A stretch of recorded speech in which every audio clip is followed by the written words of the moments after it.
Hi, my name is Dr. Bill Lewis, and I'm the instructor for Education 622, Literacy in the Content Areas. As teachers, we know that robust reading and writing skills are imperative for our students' success in college and in an increasingly globalized marketplace. And as a country, we have made great strides in coming to understand the developmental processes and instructional practices that help our youngest children develop early reading and literacy skills. However, as researchers point out, there is much less of a focus on what our older students must do to successfully read and comprehend the increasingly challenging texts that they face as they move through their schooling. We know that many excellent elementary readers will fail in the academic tasks that they are asked to complete in later grades if continued attention to reading and writing is neglected. Therefore, we must recognize the difference between learning to read, what happens in early elementary grades, and the equally important reading to learn that must follow.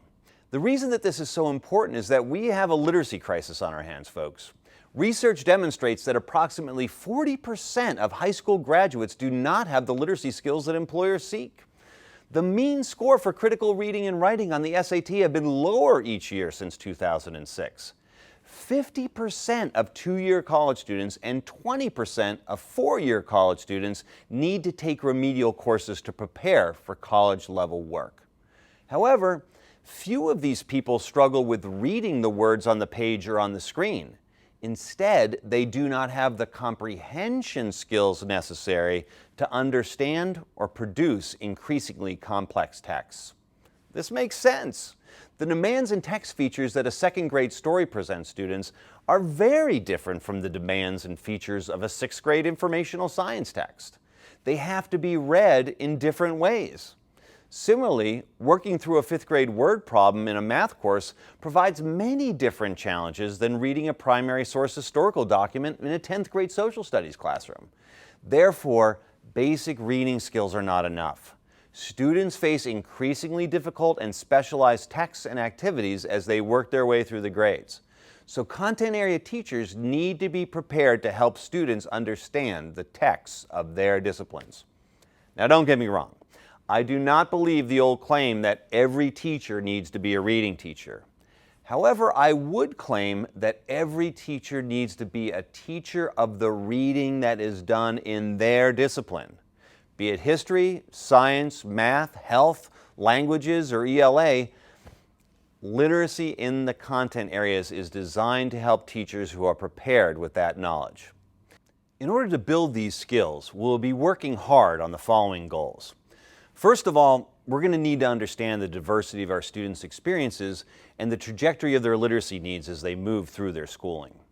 We also want to be able to analyze the content of text selected for consideration and determine the comprehension challenges that they present to our students. We also want to explore and experiment with a variety of strategies for enhancing student comprehension of content area text. We will look at research-based strategies to help prepare students before they read, to scaffold their understanding while they read, and to help them synthesize their understanding after they read. We also want to be able to learn how to utilize contextualized vocabulary instruction and to utilize strategy instruction to help students to respond in writing to the text that they read. We also want to learn how to construct inquiry activities that help students to synthesize and extend their understanding of content area texts. Our students are counting on us to make clear the kinds of strategies that successful readers use. Education 622 is focused on providing these skills and strategies. I look forward to working with you on these important ideas and developing an instructional and leadership toolkit that you can bring with you into the schools and your work with students, teachers, and other educational leaders.